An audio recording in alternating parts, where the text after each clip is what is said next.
చక్కగా అలా కూర్చుని పని చేయాలి. అక్కడ కింద కూర్చుని అల్లరి చేయకూడదు. పార్ట్ 7 నిన్న 3 చెప్పాను, ఈరోజు 4వ భాగం. సహోదరుల మధ్య ప్రేమ. ఇప్పుడు దేవుని ప్రేమ గురించి చూసాం కదా. సహోదరుల మధ్య ప్రేమ, అగాపే ప్రేమ గురించి మనం నేర్చుకున్నాం ముందు భాగంలో. ఈ భాగంలో కుటుంబ సభ్యుల మధ్య ఉండే ప్రేమ గురించి తెలుసుకుందాం. మీకు చెప్పిన ప్రేమకు సంబంధించిన 4 ముఖాల్లో వాటర్ కావాలా లేక నీ దగ్గర అయ్యొద్దండి, నిన్న పట్టినాయి, మర్చిపోయి ఈరోజు పట్టలేదు. ప్రేమ యొక్క 4 ముఖాలు చెప్పండి. ఇప్పుడు నేను ఏం చెప్పానంటే సహోదరుల కుటుంబ సభ్యుల మధ్య ఉండే ప్రేమ. ఈయన చెప్పిన 4 ప్రేమల్లో దేనిలోకి వస్తుంది? ప్రేమకు 4 ముఖాలు ఉన్నాయి. ఇప్పుడు నేను చెప్పే పాఠం ఏంటంటే కుటుంబ సభ్యుల మధ్య సహోదరుల మధ్య ఉండే ప్రేమ స్టోర్జీ. దేనికి చెందిందంటే స్టోర్జీ. స్టోర్జీ ఇది గ్రీక్ పదం అనమాట. ఇంకా మీకు అర్థం అవడానికి కుటుంబ సభ్యుల మధ్య ఉండే ప్రేమ, దీన్ని స్టోర్జీ అంటారు. దేవుని పిల్లలకి మధ్య ఉండే ప్రేమని ఎరోస్, అగాపే. స్నేహితుల మధ్య ఉండే ప్రేమ ఎరోస్. లైంగిక ఆకర్షణ ఫిలియో, లైంగిక ఆకర్షణకు సంబంధించింది ఎరోస్. కుటుంబ సభ్యుల మధ్య ఉండే ప్రేమ, సహోదరుల మధ్య ఉండే ప్రేమ స్టోర్జీ. దాని గురించి మనం చూద్దాం. మొదటిది అగాపే, ఫిలియే, ఎరోస్, స్టోర్జీ. స్టోర్జీ గురించి ఉంటాం. సహోదరులు, తల్లిదండ్రులు, పిల్లల మధ్య ఉండే ప్రేమని స్టోర్జీ కిందకు వస్తుంది. ఇది సమయం పెరిగే కొద్దీ ఉద్వేగం లేకుండా కూడా పెరుగుతుంది. ఇప్పుడు కుటుంబ సభ్యుల మధ్య ప్రేమ, ఇప్పుడు స్వప్న వాళ్ళ కుటుంబం ఎక్కడో ఉంది. తమ్ముడు ఉన్నాడా, మా అన్నయ్య ఉందా?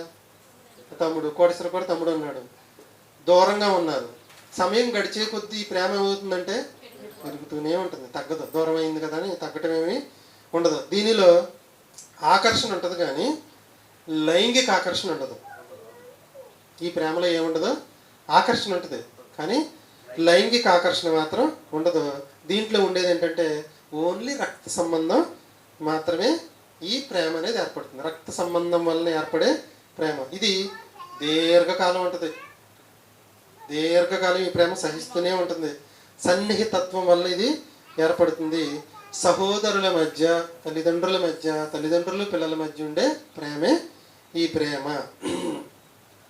ఇప్పుడు ఇంతకీ ఈ ప్రేమను మనం మన సహోదరుల మధ్య, మన కుటుంబ సభ్యుల మధ్య చూపించాలా? స్టోర్జీ అంటే తల్లిదండ్రులు సహోదరుల మధ్య ఉండే ప్రేమ. ఈ ప్రేమను మనం మనక్క, మన తమ్ముడు, మన అన్నయ్య, మన అమ్మ, మన నాన్న మధ్య చూపించాలా? ఎవరి మధ్య చూపించక్కర్లేదా? చూసుకుంటే సహోదరులు అంటే అర్థం ఏంటంటే ఉదరం అంటే పొట్ట. ఒకే తల్లి పొట్టలో నుంచి వచ్చిన వాళ్ళు ఏమంటారంటే సహోదరులు. ఉదరము అంటే పొట్ట, ఉదరం అంటే ఒకే పొట్టలో నుంచి వచ్చిన వాళ్ళు. ఇప్పుడు కోటేశ్వరం ఒకే పొట్టలో నుంచి వచ్చిన వాళ్ళు, లేఖన సత్య, వీళ్ళిద్దరు ఉదరం ఒకే పొట్టలో నుంచి వచ్చారు. వీళ్ళని ఏమంటారు? సహోదరులు.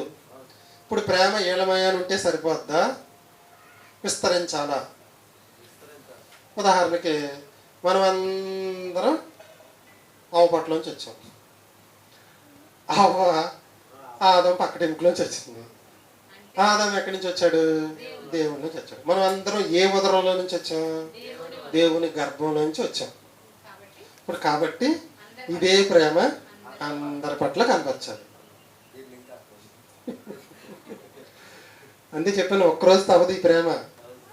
మళ్ళీ చెప్పిన మనమందరం దేవుని గర్భం నుంచి వచ్చిన వారం కాబట్టి స్టోర్జీ అనే ప్రేమనే అందరి పట్ల చూపించాలి. చూపించడం కోసం నీకు ఒక అనుభవం కోసం ఫ్యామిలీని ఇచ్చాడు దేవుడు. ఏ తండ్రిని బట్టి ప్రపంచం అంతా కుటుంబంగా పిలువబడుతుంది. యేసుక్రీస్తుని ఏమంటాం మనం? మన సహోదరుడు అంటాం. పరిశుద్ధాత్మని ఏమంటాం? మన సహోదరుడు అంటాం. దేవుణ్ణి ఏమంటాం? తండ్రి అంటాం. ఇప్పుడు ఇది కూడా కుటుంబమేనా? ఈ కుటుంబం మధ్యన కూడా మనం ప్రేమ అంటే భూమి మీద ప్రతి ఒక్కరిని చెప్పండి లైంగిక సంబంధం లేకుండా ప్రేమించాలి. గుర్తుంచుకోండి, ఆ ఒక్కటి పక్కన పెట్టి ప్రేమించాలి. ప్రేమను వీటిలన్నిటిపై, నీకు సహజ లక్షణాలన్నిటిపైన ప్రేమను ధరించుకో. దేవుడు మన పట్ల ఎలా ప్రేమను చూపిస్తున్నాడో ఆ ప్రేమని సమాజం మొత్తంలో చూపించాలి. కుటుంబం పట్ల మనం ఏ విధమైన ప్రేమను చూపిస్తున్నామో అదే ప్రేమని సమాజం మొత్తం మీద మనం చూపించాలి. భూమి మీద ఉన్న ఏ మనిషి అయినా సరే లింగ భేదం స్థాయి భేదం చూడకుండా అందరినీ మనం ప్రేమించాలని స్టోర్జీ ప్రేమ అనేది మనకి ప్రేమ యొక్క ఒక ముఖం మనకు తెలియజేస్తుంది. తల్లి పిల్లల మధ్య ఉన్న ప్రేమ, సహోదరుల మధ్య ఉన్న ప్రేమ మనం ప్రపంచ ప్రజల మీద కూడా చూపించగలగటమే మానవుని యొక్క సహజ లక్షణం. ఈ లక్షణాలు కలిగిన వాడు సూపర్ మ్యాన్ అనొచ్చు. వాడి దగ్గర సూపర్ పవర్ ఉంది. సూపర్ పవర్స్ ఎక్కడున్నాయి? సూపర్ మ్యాన్ దగ్గర ఉన్నాడు. సూపర్ మ్యాన్ ఎవరంటే ప్రేమను చూపించే ప్రతి వాడు సూపర్ మ్యానే. అతని దగ్గర ఏముంది? సూపర్ పవర్ ఉంది. ఆ పవర్తో మనం పరలోకం వెళ్ళిపోవచ్చు. ఓకేనా? ఆ పవర్తో మనం పరలోకం వెళ్ళిపోవచ్చు. మరి ఇప్పుడు నేను చెప్పిన దాంట్లో ఏమి లేదు, లైంగిక ఆకర్షణ అనేది లేదు. ఇప్పటి వరకు నేను చెప్పిన దేంట్లో కూడా మీకు లైంగిక ఆకర్షణ అనేది చెప్పలేను. నేను రేపు చెప్తాను. దాన్ని ఏమంటారు? ఎరోస్ గురించి, అసలు లైంగిక ఆకర్షణ ఏంటి, అసలు ఆ ప్రేమ అంటే ఏంటి, మొత్తం అంతా కూడా రేపు మీకు వివరించడం అనేది జరుగుతుంది. మనకి సమయం అయిపోయింది. చివరిలో ఒక రెఫరెన్స్ చేసుకుని ముగించుకుందాం. 1వ పేతురు పత్రిక 1. ఇప్పుడు నేను చెప్పిన సహోదరుల మధ్య ప్రేమ, స్టోర్జీ ప్రేమ అనేది వాళ్ళు మనకి అవసరాలు తీర్చకపోయినా ప్రేమించాలా? అవసరాలు తీర్చకపోయినా ప్రేమించాలి. అవసరాలు తీర్చకపోయినా ప్రేమించాలి. మన పనికి పనికి రాకపోయినా ప్రేమించాలి. అలాగని మన పని పాడు చేసినా ప్రేమించాలా? ప్రేమించకూడదు. మరి అదే మీకు రేపటి పాఠంలో కాదు, ఇప్పుడే చెప్పేస్తాను. 10 నిమిషాలు అందుగా. 1వ పేతురు పత్రిక చూడండి, 4వ అధ్యాయం 9, 10 వచనాలు. 1వ పేతురు పత్రిక 4వ అధ్యాయం 9, 10 వచనాలు.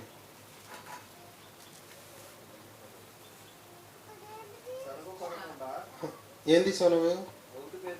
1 తిమోతి. మంచి మాట ఉంటుంది అక్కడ. 1 తిమోతి 4వ అధ్యాయం 9, 10 వచనాలు.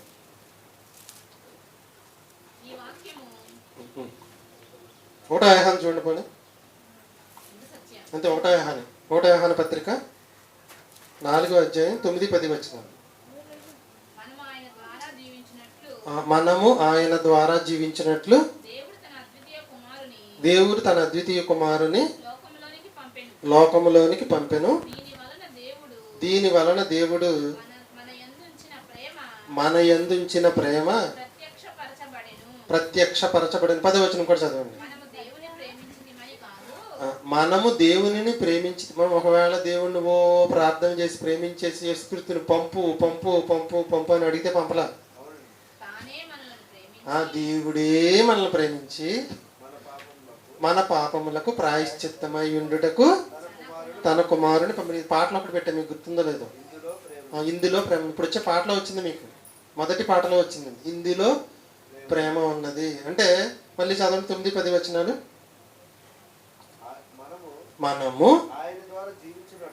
మనం బ్రతకటం కోసం అంటండి. మనం ఆయన్ని ప్రేమించకపోయినా దేవుడు తన అద్వితీయ కుమారుని మన కోసం లోకంలోనికి పంపించని. ఇందులో దీనివల్ల ప్రేమ ఎట్టిదో తెలుసుకొని వచ్చినాం. ఇందులో ప్రేమ అనేది ఉంది. 10వ వచనం చదువు. మనము ముందు మన మీద దేవుని ప్రేమించేసామనే పంపలా. ఉదాహరణ, మనం పుట్టక ముందే యేసుక్రీస్తుని పంపించేశాడు, చంపించేశాడు. మనం పుట్టక ముందే పంపించేశాడు, చంపించేశాడు. అంతే కదా? మనం ఏమైనా ప్రార్థన చేసాం పంపించమని చేయలేం. మళ్ళీ చదువు 10వ వచనం.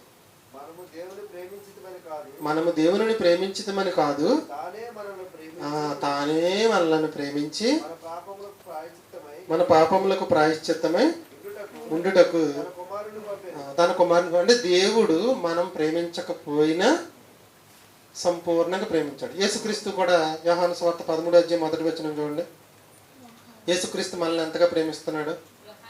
13వ అధ్యాయం 1వ వచనం. సువార్త, యోహాను సువార్త 13వ అధ్యాయం 1వ వచనం. తాను ఈ లోకము నుండి వచ్చనని ముందే ఎరిగినవాడే లోకములో తన వారిని అంటే మరియ గర్భాన్ని ఏమైనా పుట్టారు వాళ్ళందరూ? మరియ గర్భాన్ని పుట్ల. లోకములో తన వారందరినీ ప్రేమించి, లోకములో తన వారందరినీ ప్రేమించి. ఇక ఈ ప్రేమలో కూడా ఏది లేదు? లైంగిక సంబంధం అనేది లేకుండా ప్రేమించాడు యేసుక్రీస్తు.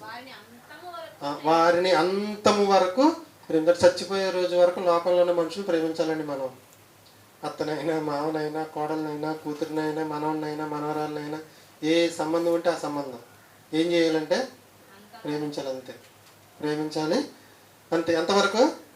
అంతవరకు. యేసుక్రీస్తు అంటే మనుషుల్ని సంపూర్ణంగా ప్రేమించాడంట. ఇంకో చోట 14 అధ్యాయం ఉంటుంది మీకు మాట.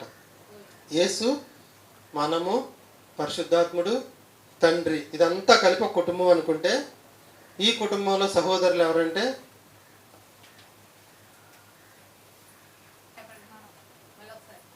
యేసు, పరిశుద్ధాత్ముడు, పరలోకంలో ఉన్న తండ్రి ఒక కుటుంబం అనుకుంటే, మనం కూడా అదే కుటుంబంలోకి వెళ్ళిపోతాం కదా. మనము, యేసుక్రీస్తు, పరిశుద్ధాత్ముడు, దేవుడు ఒక కుటుంబం అయితే, ఈ కుటుంబంలో సహోదరులు ఎవరు? అందరంటే భూమి మీద ఉన్న వాళ్ళందరూ. యేసుక్రీస్తు తన సహోదరులందరిని ఏం చేశాడంట? ప్రేమించాడు. మనం కూడా ఏం చేయాలి అంటే అందరి ఎడల లైంగిక ఆకర్షణ లేకుండా ప్రేమించాలి. కండిషన్ ఇదండి, లైంగిక ఆకర్షణ లేకుండా ప్రేమించాలి. సహోదరులైన మనం అందరం కూడా సంపూర్ణంగా ప్రేమించాలి. ప్రేమలో బాకీ ఉండి చచ్చిపోకూడదు ఎప్పుడు కూడా. మనము మన కుటుంబం పట్ల ఎంతగా ప్రేమిస్తామో అలాగే దేవుని పిల్లలైనా, దేవుని కుటుంబం అయినా, ఈ లోకంలో ఉన్న వాళ్ళందరిని ఏం చేయాలంటే ప్రేమించాలి. దీంట్లో కండిషన్ ఏంటి? లైంగిక సంబంధం ఓకే. ఇంకో కండిషన్ ఉంది. ప్రేమకు, దేవుని ప్రేమకు ఇంకో ముఖం ఉంది. ఏంటి? తప్పు చేస్తున్నప్పుడు, దారి తప్పుతున్నప్పుడు గద్దించడం కూడా ప్రేమే. ప్రేమలో 1 తెస్సలోనికీయులకు రాసిన పత్రిక చూడండి, 4వ అధ్యాయం 9వ వచనం. తెస్సలోనికీయులకు రాసిన మొదటి పత్రిక 4వ అధ్యాయం 9వ వచనం. అంటే ఇప్పుడు పాఠం అంతా మీరు విన్నారు కదా, ఇక నేను మీకు తర్వాత చెప్పక్కర్లేదు కదా, అర్థమైపోయింది కదా. సహోదర ప్రేమ గురించి మీకు రాయనక్కర్లేదు. ఒకరినొకరు ప్రేమించుట దేవుని చేత నేర్పబడింది. దేవుడైన యేసుక్రీస్తు చేతనే మనకు నేర్పబడింది. అలాగుననే సరిపోద్ది. ఇది ఏ ప్రేమ? స్టోర్జీ అనే ప్రేమ, అంతేనా? సహోదరుల మధ్య ఉండే ప్రేమ. ఈ ప్రేమను మనం అందరం కూడా కలిగి ఉండాలి. ఈ లోకంలో ఉన్న ప్రజలందరూ కూడా అర్హులు కాకపోయినా ప్రేమించాలి. స్వార్థం లేకుండా ప్రేమించాలి. ఈ ప్రేమను మనం కలిగి ఉండాలి. ఇది మన యొక్క సూపర్ పవర్. సూపర్ పవర్ ఉన్నవాడే సూపర్ మ్యాన్. సూపర్ పవర్ ఉన్నవాడు ఎక్కడికి వెళ్తాడు? పరలోకం. ఈ సూపర్ పవర్ ఎవరిదంటే దేవుడిది. 4 ముఖాల్లో 3 ముఖాలే అయినాయి. 4వ ముఖం రేపు చెప్పండి. ప్రార్థన చేసి ముగించుకుందాం. కృష్ణ ప్రార్థన చేస్తున్నా.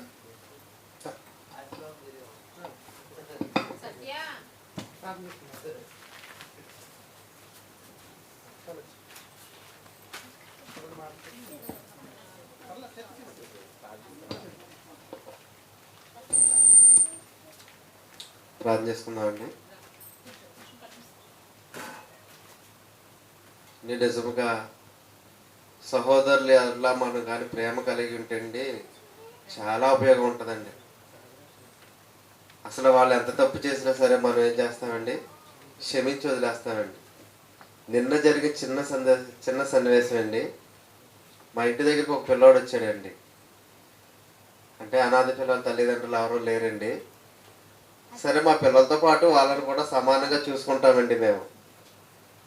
అయితే పిల్లోడు పక్కన కూర్చొని మా నాన్నగారికి డబ్బులు ఇస్తే 100 రూపాయలు తీసుకుని వెళ్ళిపోయాడండి. వెళ్ళిపోతే తనే తీసాడని తెలిసిందండి. అయినా సరే మేము ఏం చేసామంటే క్షమించి వదిలేసామండి. అది మనకున్న సహజ లక్షణం అండి. మన లక్షణాన్ని మనం కోల్పోకుండా ఉండాలండి. అంటే పరిశుద్ధాత్మ దేవుడు ఎప్పుడైతే మనలోకి ఉంటాడో ఆటోమేటిక్గా దేవుని యొక్క లక్షణాలు అన్నీ మనలోకి వచ్చేస్తూ ఉంటాయండి. సరే, ప్రార్థన చేసుకుందామండి. ప్రియ పరలోకమందున మా కన్న తండ్రి, అయ్యా, మనిషి యొక్క సహజ లక్షణాల్లో తండ్రి, ఈ యొక్క సెమినార్లో తండ్రి 2వ దినం తండ్రి జయకరంగా జరిపించినందుకు మీకే కృతజ్ఞతాస్తుతులు చెల్లిస్తున్నాం తండ్రి. దేవా, నిజముగా తండ్రి మా యొక్క స్థితిగతులు తండ్రి, మా యొక్క సహజ లక్షణాలు తండ్రి మీరు మాకు గుర్తు చేస్తున్న విధానాన్ని బట్టి మీకే కృతజ్ఞతాస్తుతులు తండ్రి. నిజముగా మేము ప్రేమ కలిగి ఉండాలని మీ లేఖనాలు చెప్తున్నాయి తండ్రి. అయ్యా మీ కుమారుని నిలబెట్టుకొని మీరు కొన్ని మాటలు మాకు తెలియజేశారు తండ్రి. అందుని బట్టి మీకే కృతజ్ఞతాస్తుతులు తండ్రి. మేమందరం కూడా తండ్రి ప్రేమ కలిగి జీవించడానికి మీ కృప సహాయం దయచేయండి తండ్రి. ఇగో తండ్రి, ప్రేమ లేనివాడు నా వాడు కాదన్నారు తండ్రి. అటువలే తండ్రి మేము ప్రేమ కలిగి జీవించడానికి మీ కృప సహాయం దయచేయండి. ఇక్కడ కూడి ఉన్న ప్రతి ఒక్క బిడ్డను మీ పేరు పేరున దీవించండి తండ్రి. మీ చిత్తమైతే తండ్రి, మీకు ఇష్టమైతే దేవా, మేమందరం కూడా తండ్రి పరలోక రాజ్యంలో కలుసుకోవడానికి తండ్రి మీ కృప మాకు సహాయం దయచేయమని తండ్రి త్వరలో ఉన్న క్రీస్తు ప్రభువుల వారి పేరట అడిగి వేడుకుంటున్నాం మా కన్న తండ్రి. ఆమేన్. మన తండ్రి అయిన దేవుని దయ, కుమారుడైన యేసుక్రీస్తు వారి కృప, పరిశుద్ధాత్మ దేవుని అన్యోన్య సహవాసం సదాకాలం మనందరికీ తోడైండి నడిపించును గాక. రేపు కూడా కరెక్ట్గా 10 గంటలకు మొదలైద్దండి. 12 గంటలకు అయిపోద్ది. అవకాశం ఉన్న వాళ్ళందరూ రండి.